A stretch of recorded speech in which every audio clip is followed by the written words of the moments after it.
Hello and good afternoon. Here is the news at 4. First, the highlights.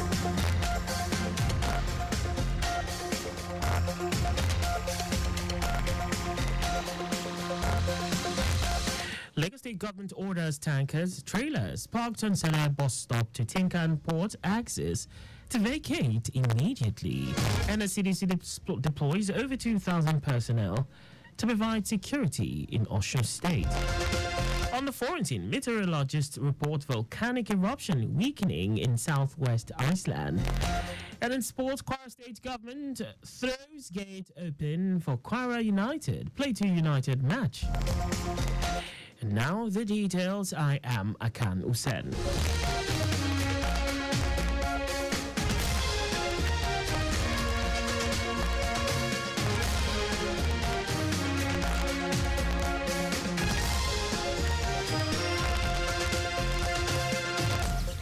The Lagos State government has issued a directive instructing all tankers and trailers to stop the indiscriminate parking along the Saleh bus stop inwards Tinkan Port axis in a decisive move to address the ongoing congestion and alleviate the challenges faced by commuters. Special Advisor to the Governor on Transportation, Shalagiwa, said the directive underscores the commitment of the state government to ensuring the smooth flow of traffic and minimizing disruptions caused by the persistent presence of these heavy-duty vehicles in the specified location, saying the order aims to enhance the overall mobility experience for residents and commuters in the affected area. Prioritizing the safety and well-being of the public, the government emphasizes the importance of a clear and unobstructed road network, urging tanker and trailer drivers to comply with this directive or be sanctioned in line with the state transport sector reform law. Commissioner of Transportation Oluwaseun Oshiemi says it is important to introduce an awards program for all categories of drivers in the private and commercial sectors who have exhibited due diligence and professionalism toward ensuring safety on the roads. Oshiemi stated this at the year 2023 Drivers Recognition and Awards ceremony organized by the Lagos State Drivers Institute last year, with the theme Nigerian Drivers in the Face of Today's Economy, held recently at STO Resource Center CBD Alausa Ikeja. Oshiemi, who was represented by the Director, Transport Operation Olasukomi Ojo Owuro, said this is necessary in a bid to inculcate the requisite positive road culture and sanity in motorists and the commuting public. He explained that the incentives being awarded to recipients are in the recognition of their adherence to safety rules and regulations while on the job, noting that it is one thing to understand the safety rules and it is something entirely different to put that knowledge into action, hence the need to embrace Drivers Award initiative. Earlier in her welcome address, the General Manager, Lagos State Drivers Institute, Afusat Tiamiu, stated that driving is not just about operating a vehicle, it is about fostering a culture of safety, responsibility, and continuous improvement. Lagos State Governor Babajide Sanwo-Olu has approved the appointment of Mrs. Adenike Oyetunde Lawal as the new General Manager of the Lagos State Office for Disability Affairs, LASODA, with effect from 9th December 2023.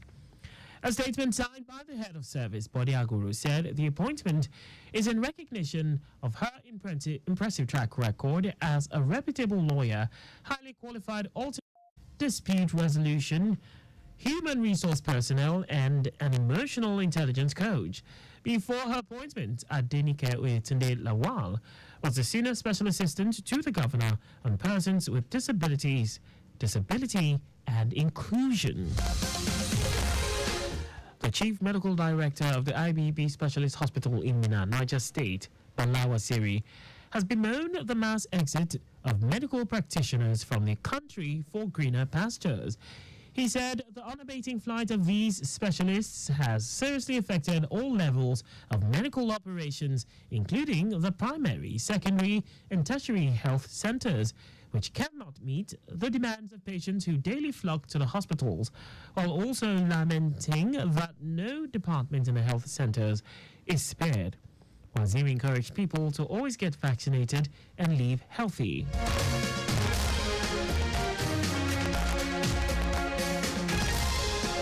And now to the rest of the stories. The Nigeria Security and Civil Defense Corps, NSCDC, in Osun State has deployed 2,350 personnel across the state to provide watertight security during the Yuletide season. A statement by the spokesperson, Kehinde Adeleke, said the personnel were to provide intelligence and 24-hour surveillance to nip any crime in the bud. Adeleke said the NSCDC State Commandant Sunday Agbola has equally assured members of the public of a massive security arrangement in the state. She said that personnel will be deployed to worship centers, marketplaces, recreational centers, critical infrastructure, and some other flashpoints in the state. The Chief of Defense Staff, Christopher Musa, has given the reason why the Nigerian military has been unable to permanently end oil bunkering and theft in the Niger Delta region. Musa says communities in the region protect those carrying out the oil bunkering and also help to rebuild illegal oil refineries whenever the military personnel destroy them. He said Nigeria is losing huge amounts of money to illegal activities in the region, such as crude oil theft and pipeline vandalism, and expressed worry that those who engage in crude oil theft in the Niger Delta have developed capacities to fix illegal oil refineries destroyed by the military at a very short term. And now to foreign news. The Icelandic Meteorological Office says a volcano that erupted in the southwest Iceland is weakening, although new vents could open at short notice. The eruption, which took place at the Reykjanes Peninsula, came after weeks of intense earthquakes and tremors. About 4,000 people were evacuated last month from Grindavik, a fishing town threatened by the lava flow. There are no reports of injuries, but there are fears houses may be damaged.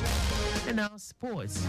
Fans hoping to watch the Kwara United versus Plateau United tie at the Kwara Sports Complex in Lorry will do so without paying, following the directive from the Kwara State government for the stadium's gate to be thrown open. Kwara United have been struggling at home with only 3 wins from 7 games played before their fans. And to ensure the Harmony Boys turn a corner, the state government directed that the fans should watch the game free of charge. The press release from the club's media department stated that the move became necessary to ensure Kwara United does not lack support against Plateau United. Kwara United are placed 14th on the league table with 16 points from 14 games. Just before we go, stay alive, make use of pedestrian bridges where available. You can follow us and like all our various social media platforms on X, formerly Twitter, Lagos Traffic 961, Instagram Lagos Traffic Radio 961, Facebook Lagos Traffic Radio 96.1 FM. On YouTube, subscribe and watch us live on our channel, Traffic Radio 961. Did you know that the Sanwo-Olu administration empowered over 1,000 residents at the third phase of the Mega Empowerment Program? You can get more details on the Lagos State Government's website. To end the news, here are the highlights of the major stories. Lagos State Government has issued a directive instructing all tankers and trailers to stop the indiscriminate parking along the Sele bus stop inwards Tin Can Port axis, in a decisive move to address the ongoing congestion and alleviate the challenges faced by commuters. The Nigerian Security and Civil Defense Corps, NSCDC, in Osun State, has deployed 2,350 personnel across the state to provide watertight security during the Yuletide season. I also told you that the Icelandic Meteorological Office has said a volcano that erupted in southwest Iceland is weakening, although new vents could open at short notice. And in sports, fans hoping to watch the Kwara United versus Plateau United tie at the Kwara Sports Complex, Ilori, will do so without paying, following the directive from the Kwara State government for the stadium's gates to be thrown open. For contact with the newsroom, please send a message to newsroom@trafficradio961.ng. And that ends the news broadcast compiled by Kayode Mafolashiri. I am Akan Usen. Thanks for listening and please stay safe. Good afternoon.